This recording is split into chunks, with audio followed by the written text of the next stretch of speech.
한국 교회는 이제 코로나 이후로 여러 가지 어려움 중에 있습니다. 코로나가 지나간 지는 많은 시간이 흘렀지만 여전히 한국 교회 현장 예배 출석률은 7, 80% 회복률에 머물러 있습니다. 그 중에서도 한국 교회를 더 힘들게 하는 건 특별히 3, 40대가 현장 예배 출석률의 회복이 가장 더디고 심지어 많은 수가 이때 교회를 이탈했습니다. 저도 주변에 3, 40대를 만나보면 코로나 전에는 어떻게 교회를 다니다가 코로나 때 여차저차 교회를 출석하지 못하게 되고 그게 지금까지 길어지다 보니까 지금까지 교회를 출석하지 않는 경우들을 많이 보게 됩니다. 특별히 저는 청년들 그리고 3, 40대를 중심으로 하는 교회 목회자로서 이번 추석 명절을 보내면서 이런 생각을 많이 하게 된 겁니다. 왜 젊은이들은 교회를 떠나갈까? 왜 젊은이들은 교회에 나오지 않는 걸까? 누군가는 말합니다. 교회가 너무 재미가 없어서 그렇습니다. 또 누군가는 말합니다. 요새 청년들은 너무나 바빠서 교회 올 시간이 없다는 겁니다. 다 일리 있는 말입니다. 그런데 저는 재미가 없고 또 요새 사람이 바빠서 교회 나오지 못한다는 건 표면적인 이유라고 생각합니다. 오늘날 젊은 세대들이 교회에 나오지 않는 근본적인 이유는 교회가 그들에게 의미를 주지 못하기 때문이 아닐까 하는 생각입니다. 교회를 통해서 또 신앙생활을 하면서 우리는 내 삶의 이유 그리고 목적, 의미를 발견해야 되는데 정작 오늘날 교회가 그리고 우리의 신앙생활이 내 삶에 아무런 의미를 주지 못하고 있기 때문입니다. 시대의 지성이라고 불리는 고 이어령 교수가 생전에 이 청년들의 질문에 답했던 인터뷰가 공개됐습니다. 이어령 청년에 답하다. 마지막 7가지 인생 질문이란 주제로 청년들의 7가지 질문을 그 이어령 교수가 답하는 형식의 포럼이었습니다. 그 중에 한 가지 질문입니다. 인생을 열심히 살아야 하는 이유는 무엇일까요? 인생을 열심히 살아야 하는 이유는 무엇일까요? 라는 질문. 왜 우리가 인생을 열심히 살아야 합니까? 이어령 교수가 답합니다. 그 질문 앞에 빠진 게 있는데 그것은 무엇을 위해서라는 말이다. 무엇을 위해서? 내가 무엇을 위해서 열심히 살아야 하는가?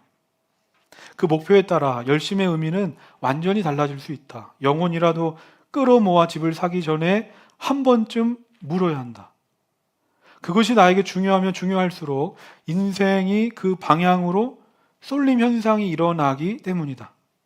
이어령 교수는 영끌해서 집을 사고 나면 그 다음 목표는 무엇이냐고 되묻는다. 집을 사서 아이를 키우는 등 여러 다른 목표를 가진 사람과 집을 갖는 것만이 유일한 목표인 것처럼 사는 사람이 같은지 물은 것이다. 그러니까 손쉽게 답을 얻어 해결하고 정리하고 싶어 던진 질문에 우리가 그 속에서 잃어버린 것을 찾아 되묻게 함으로써 우리로 하여금 본질에 한 걸음 더 다가서게 하는 겁니다. 이어령 교수는 말합니다.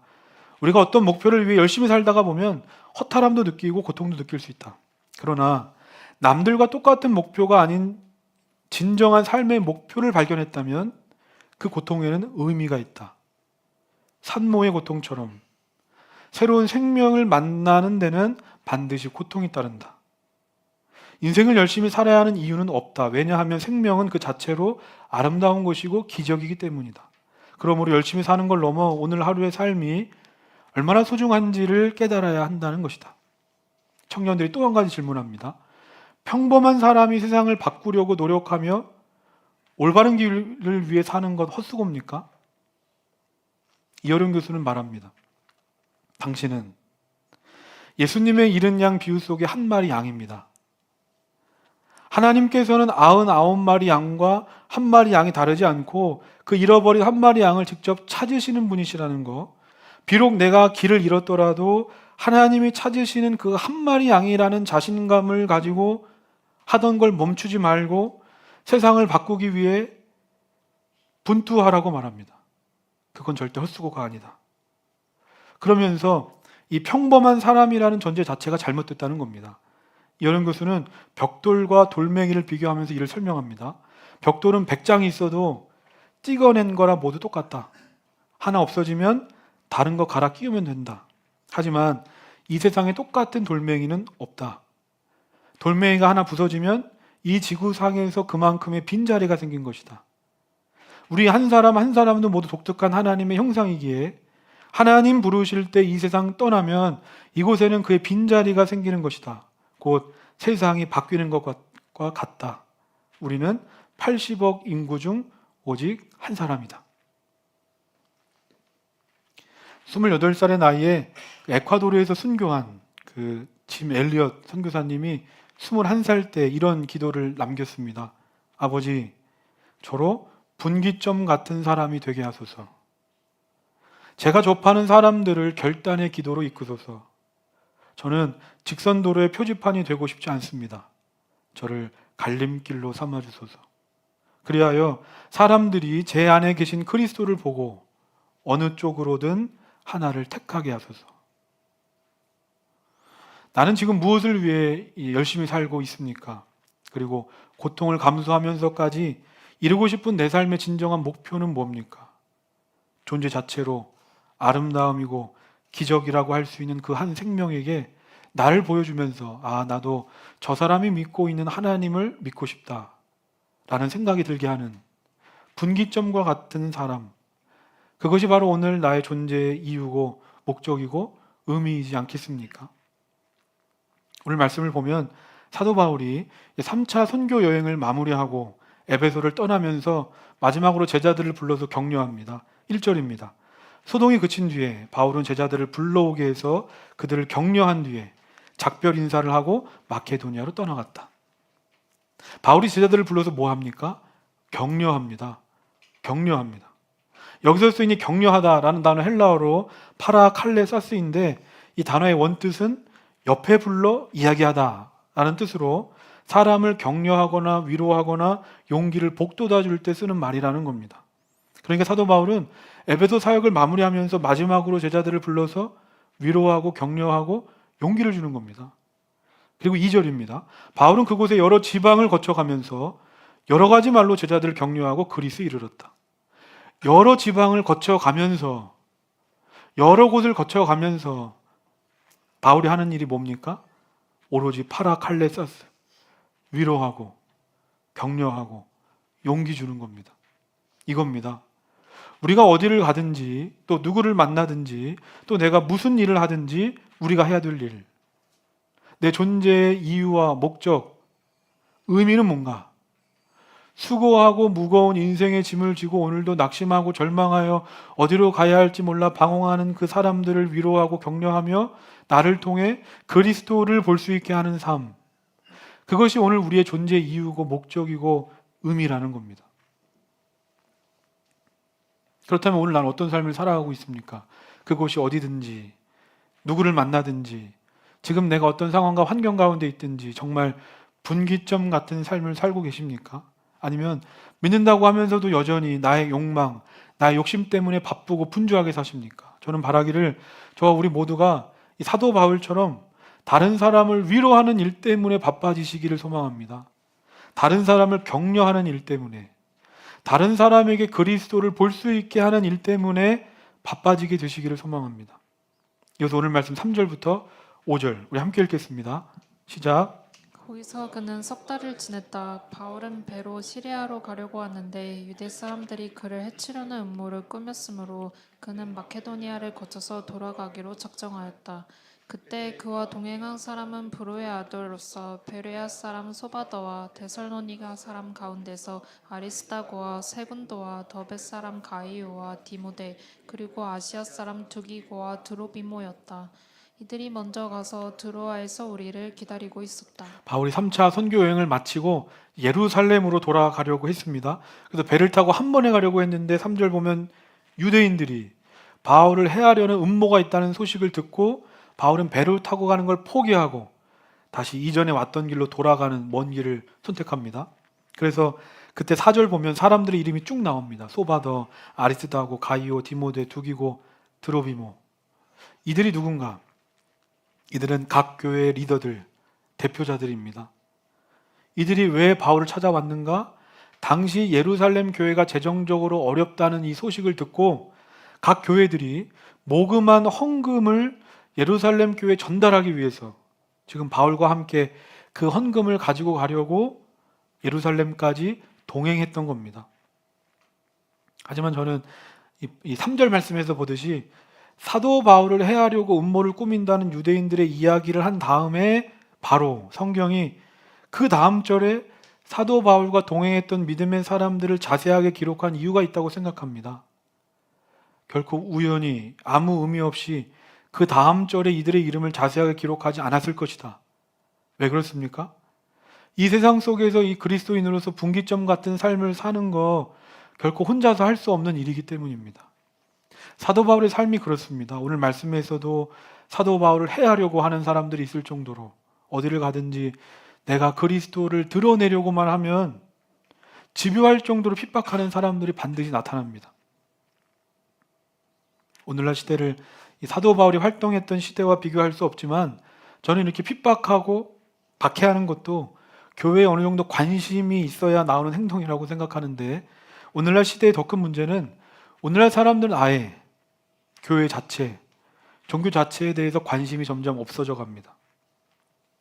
제가 목요일마다 숭실대학교 채플 멘토로 가는데 저희 그룹에 이제 9명의 학생들이 있습니다. 1학년 학생들이 있는데 그 중에 교회 다니는 사람은 1명입니다. 학교 측에서 일부러 그렇게 배치한 것도 아닌데 무작위로 배치했는데 지난 학기 때도 제가 2그룹을 했는데 한 그룹당 교회 다니는 사람 1명밖에 없었습니다. 제가 지난주에 학생들과 대화를 하다가 이제 물었습니다. 그러면 앞으로 살면서 기독교를 포함해서 종교 자체에 대한 관심을 가질 것 같습니까? 라고 물었더니 거의 대부분의 학생들이 나는 앞으로도 종교에 관심을 갖지 않을 것 같습니다. 라고 말합니다. 악플보다 무플이 더 무서운 거 아닙니까?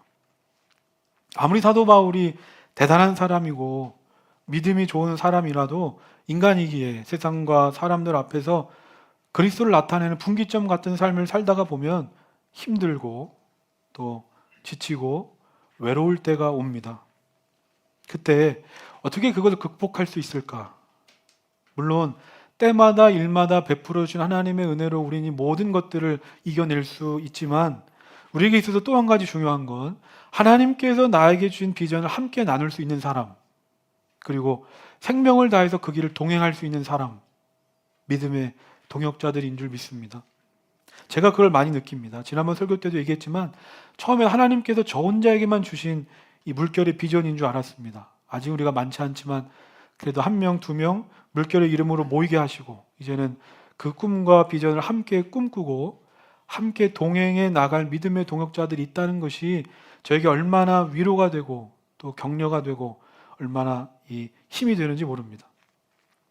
저는 이 교회 공동체 안에서 함께 비전을 나누고 함께 그 길을 걸어갈 수 있는 믿음의 동역자들을 만나는 것, 이것이 복이 아닐까.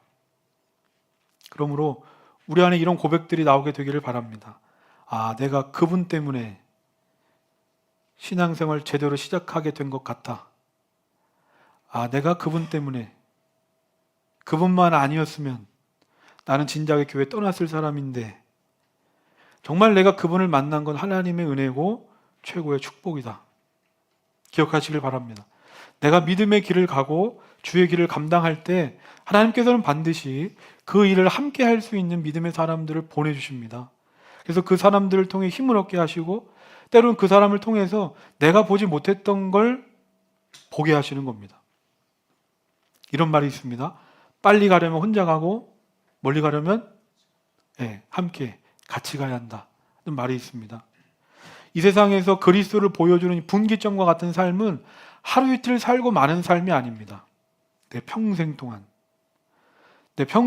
계속되어야 할 삶입니다. 근데 어떻게 나 혼자서 이 삶을 평생 동안 살 수 있겠습니까? 하나님께서는 내 평생 동안 그리스도를 나타낼 수 있는 분기점과 같은 삶을 살아갈 수 있도록 나에게 물결처치 믿음의 공동체를 허락해 주신 줄로 믿습니다. 제가 광고했지만 이제 10월부터 제자반 2기를 시작합니다. 저는 성경 공부를 쭉 이제 지금까지 해오면서 느끼는 건 당연히 말씀을 공부하고 말씀과 가까워지는 것이 성경 공부의 제1의 목적이고 의미이지만 그것 못지않게 중요한 것은 이 성경 공부를 통해서 서로 간에 깊은 관계를 맺을 수 있다는 겁니다.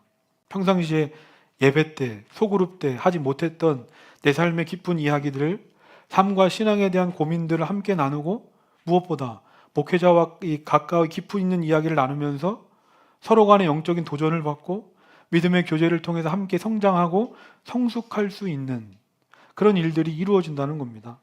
저는 제자반 이게 많은 성도님들이 함께 했으면 좋겠습니다. 관계가 깊어지려면 시간을 내야 하지 않습니까? 시간을 내시기 바랍니다. 하나님과의 관계가 깊어지는 건 물론이고 하나님께서 나에게 보내주신 평생의 믿음의 동역자들이 세워지게 될 줄로 믿습니다. 이어서 오늘 말씀 7절부터 9절 우리 함께 읽겠습니다. 시작. 주간의 첫날에 우리는 빵을 떼려고 모였다. 바울은 그 다음 날 떠나기로 되어 있어서 신도들에게 강론을 하는데 강론이 밤이 깊도록 계속되었다. 우리가 모인 위층 방에는 등불이 많이 켜져 있었다. 유드고라는 청년이 창문에 걸터 앉아 있다가 바울의 말이 오랫동안 계속되므로 졸음을 이기지 못하고 몹시 졸다가 3층에서 떨어졌다. 사람들이 일으켜보니 죽어 있었다. 이 말씀을 보면 처음으로 오늘날 그처럼 주일에 예배하는 모습이 나오는 겁니다. 지금까지 예배는 안식일 회당에서 드리는 예배였는데 7절 보면 주간의 첫날, 즉 일요일, 주일에 모여서 예배 드리는 예배가 이때 시작이 됐습니다. 특이한 점은 뭐냐면 주일 예배를 드리는데 초대교회 성도들은 모여서 예배할 때마다 빵을 뗐습니다. 이것은 이제 전통교회에서 보는 것처럼 빵과 포도주를 나누며 주님의 십자가 죽으심을 기념하고 묵상하는 성찬식을 의미합니다. 저는 우리 물결에서도 조만간 이 주님의 십자가 죽으심을 묵상하는 성찬식이 이루어지기를 소망합니다. 초대교회 성도들은 주일이면 함께 모여서 성찬을 나누고 말씀을 들었습니다. 이 당시는 오늘날처럼 주일 아침에 낮에 모인 게 아니라 저녁에 모였다고 합니다. 그런데 7절 보면 이제 드로아를 떠나서 언제 다시 이곳에 돌아올지 모르는 안타까운 마음에 그랬는지 모르지만 이 사도 바울이 밤이 가는 줄 모르고 열정적으로 성경 말씀을 이제 설교하기 시작했습니다. 이건 드로아 성도들도 마찬가지였습니다. 오늘이 지나면 바울과도 못 만날 수 있다. 그런 마음이었는지 이곳 3층 다락으로 된 공간이었다고 하는데 그 공간을 가득 메울 정도로 수많은 사람들이 와서 함께 성찬을 나누고 밤새도록 말씀을 듣는 예배가 드려지고 있었습니다. 그때 9절 보면 한 청년이 나옵니다. 이름이 뭡니까? 유드고입니다. 유드고. 학자들은 이 유드고가 노예였다고 추정합니다. 그러니까 지금부터 이때 장면을 상상해 보는 겁니다. 유드고란 청년이 노예로서 하루 종일 고된 일을 하다가 밤이 되었는데 오늘 주일이지, 주일 예배를 잊지 않고 예배당에 나온 겁니다. 그런데 그 당시 예배당에 무슨 에어컨이 있겠습니까? 공기청정기가 있겠습니까? 중동의 더운 날씨에 3층 다락까지 사람들이 꽉 차 있습니다. 그리고 밤이니까 곳곳이 어두워서 이 등불을 켜놨습니다. 연기는 자욱합니다. 공기는 탁하고 날씨는 덥습니다. 상상해 보는 겁니다. 그러니까 잠이 오기 시작합니다. 그래서 유드고란 청년은 잠을 깨보려고 했는지 모르지만 창문에 걸터 앉아서 예배를 드리고 있었습니다.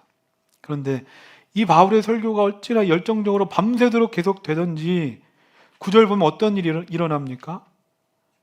졸음을 이기지 못하고 졸다가 유드고가 3층에 떨어져 그 자리에서 죽습니다. 이 말씀을 듣고 정신이 번쩍 드는 분 있습니까? 저희 교회가 3층이 아니라 지하라. 아멘입니까? 누군가는 이 말씀을 듣고 이렇게 말하는 분도 있습니다. 아니, 어떻게 졸았길래 떨어지는 줄도 모르고 저 정도로 졸 수 있단 말인가? 잠은 집에서나 자지 뭐 여기 와서 자냐? 저게 뭐 하는 거냐? 유드고의 잘못이라고 탓하고 나무라는 분들이 있습니다. 근데 저는 그렇게 생각하지 않습니다. 하루 종일 일했으니까 피곤한 거 당연한 건데 그럼에도 불구하고 주일이라서 예배를 잊지 않고 어떻게든 예배 드리려고 졸리고 피곤하고 힘들지만 예배 드리고 싶고 말씀 듣고 싶고 은혜 받고 싶어서 조는 한이 있더라도 끝까지 예배의 자리를 지키는 이 모습이 아름답지 않은가? 바쁘고 피곤하고 힘들지만 그럼에도 이 예배를 지키는 겁니다. 어떻게든 예배를 드리고자 은혜를 사모하는 마음으로 나와 예배하는 이와 같은 예배자들로 가득하다면 이런 교회는 희망이 있는 게 아닐까? 이후에 어떻게 됩니까? 12절입니다. 사람들은 그 살아난 청년을 집으로 데리고 갔다. 그래서 그들은 적지 않게 위로를 받았다.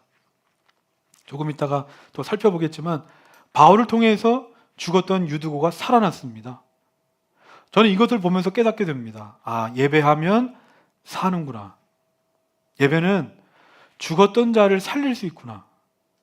예배를 통해서 하나님의 놀라운 역사가 일어나는구나. 우리가 어떻게 세상과 하나님 사이에서 갈등하는 사람들을 하나님께로 인도할 수 있겠습니까? 그 영혼이 누구든지 이 세상에서 어떤 크고 무거운 짐을 지고 있든지 그것과 상관없이 모든 생명을 살릴 수 있는 예배의 자리로 우리가 그 영혼을 인도할 때 우리가 진정 그 영혼을 하나님께로 인도하는 분기점과 같은 사람이 될 수 있는 겁니다. 어느 그 브랜딩 전문가가 이런 말을 합니다. 어떤 기업에서 팔려는 물건이나 사업에 열성팬 300명만 있으면 그 기업은 망하지 않는다. 우리가 생각했을 때는 수만, 수십만, 엄청나게 많은 사람이 있어야 될 거라고 생각하는데 열성적인 사람 300명만 있어도 그 브랜드가 망하지 않는다는 겁니다. 마찬가지로 하나님 앞에 열정을 가진 예배자들이 있으면 그 사역은, 그 영혼은 망하지 않는다. 교회가 규모가 커지고 사역이 늘어나는 게 중요한 게 아니라 하나님 앞에 전심으로 예배하는 자들로 세워질 때 하나님은 그 예배 공동체를 통해서 일하신다. 저는 이제 물결 망원, 그리고 물결 성신, 그리고 물결 사당이 하나님께서 우리에게 주신 예배의 자리고 또 죽었던 생명이 살아나는 장소인 줄 믿습니다. 내가 예배 잘 드리면 나뿐만 아니라 내 주의 영혼이 살아나는 겁니다. 천하보다 귀한 생명을 예배의 자리로 인도하시기를 바랍니다. 영적으로, 육적으로 죽었던 자들이 치유되고 회복되는 일들이 일어나게 될 겁니다. 저는 오늘 우리의 예배가 그런 예배가 될 줄 믿고 함께 그런 예배를 만들어 가기를 소망합니다. 이것은 오늘 말씀 10절부터 12절 우리 함께 읽겠습니다. 시작. 바울이 내려가서 그에게 엎드려 끌어안고 말하기를 소란을 피우지 마십시오. 아직 목숨이 붙어 있습니다 하였다. 바울은 위층으로 올라가서 빵을 떼어서 먹고 나서 날이 새도록 오래 이야기하고 떠나갔다. 사람들은 그 살아난 청년을 집으로 데리고 왔다. 그래서 그들은 적지 않게 위로를 받았다. 사도 바울이 설교하는데 유두고란 청년이 잠을 이기지 못하고 떨어져 죽습니다. 우리가 성경으로 봐서 그렇지 예배 중에 사람이 죽은 겁니다. 얼마나 충격적인 일입니까? 게다가 지금 뭐 나쁜 일 하던 것도 아닙니다. 주일에 예배하러 왔던 사람이 죽었습니다. 우리도 이런 일들이 있지 않습니까? 분명 하나님을 위해서 한 일입니다. 하나님을 위해서 내 시간도 내 물질도 희생하고 손해보면서 순종하고 헌신했습니다. 그런데 일이 잘 풀리기는커녕 오히려 예상하지 못했던 문제들, 어려움들이 찾아올 때 무엇이 나를 가장 힘들게 합니까? 그것은 이런 나를 도와주지 않는 하나님에 대한 실망도 있지만 그것보다도 주변 사람들의 시선과 말들이 나를 더 힘들게 할 때가 있습니다. 야, 그것 봐라. 내 말이 맞지 않냐? 하나님이 정말 살아계시다면 어떻게 너한테 그런 일이 벌어질 수 있겠냐? 말합니다. 하나님에 대해서, 믿음에 대해서 조롱하고 비난하는 사람들의 시선과 말들이 나를 더 힘들게 할 때가 있습니다. 그래서 그 문제 때문이 아니라 이러한 사람들의 시선과 말 때문에 더 크게 낙심하고 신앙을 잃어버리는 사람들이 있습니다. 그뿐입니까? 갑자기 이와 같은 큰일이 일어나면 대개 사람들이 핑계거리 찾습니다. 이유를 찾습니다. 내 잘못이 아니라고, 유두고 잘못이라고, 유두고가 졸지만 않았더라면 일어날 일이 아니라고, 또 누군가는 사도 바울 탓을 합니다. 뭘 그렇게 할 말이 많아가지고 밤새도록 설교해서 이런 일이 일어났냐고 누군가 비난하고 책임을 떠넘기려고 합니다.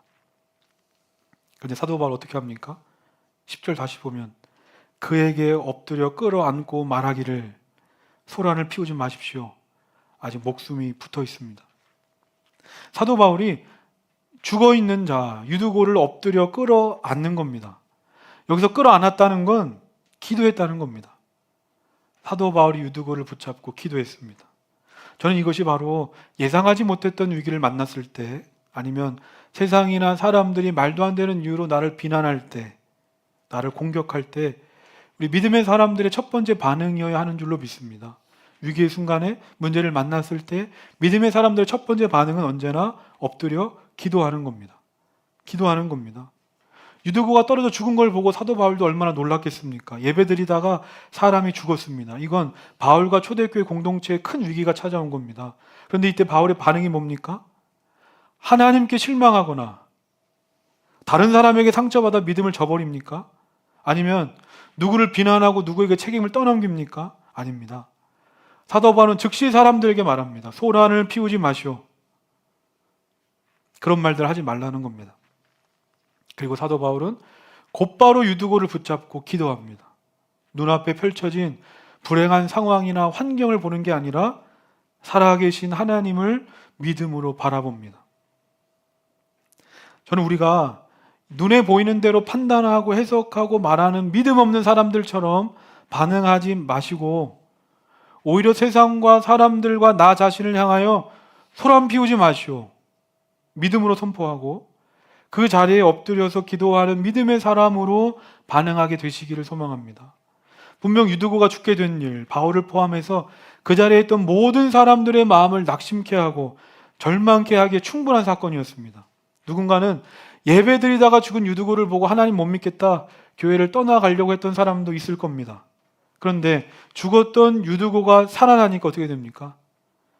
조금 전까지 위기고 문제고 고난이고 불행이라고 생각했던 그 사건이 오히려 살아계신 하나님을 경험하고 간증하는 은혜의 통로로 바뀌었다는 겁니다. 12절 말씀입니다. 사람들은 그 살아난 청년을 집으로 데리고 갔다. 그래서 그들은 적지 않게 위로를 받았다. 저는 이것이 바로 이 세상과 사람들에게 그리스도를 나타내는 분기점으로 살아가는 자들에게 주시는 하나님의 은혜고 축복인 줄 믿습니다.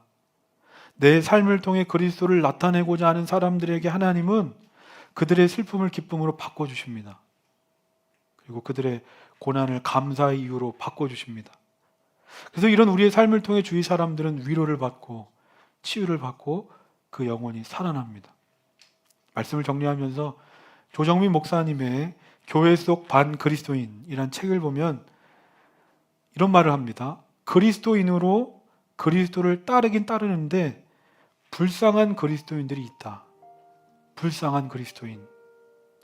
자신을 불쌍하게 여기며 자기 연민으로 고개를 숙이는 그리스도인들이 있다. 에베소 1장 18절입니다. 여러분의 마음의 눈을 밝혀주셔서 하나님의 부르심에 속한 소망이 무엇이며 성도들에게 베푸시는 하나님의 영광스러운 상속이 얼마나 풍성한지를 여러분이 알게 되기를 바랍니다. 바울은 왜 그리스도를 따르면서도 불쌍한 그리스도인이 되는지를 이 말씀을 통해 알려줍니다. 그것은 이 놀라운 하나님의 부르심의 소망과 그 영광의 풍성함을 알지 못하고 살기 때문이라는 겁니다. 여러분 알고 계십니까? 나를 통해서 하나님과 세상 사이에서 갈등하고 있는 사람들이 하나님께 돌아올 수 있다는 겁니다. 나를 통해서 생명이 살아날 수 있다는 겁니다.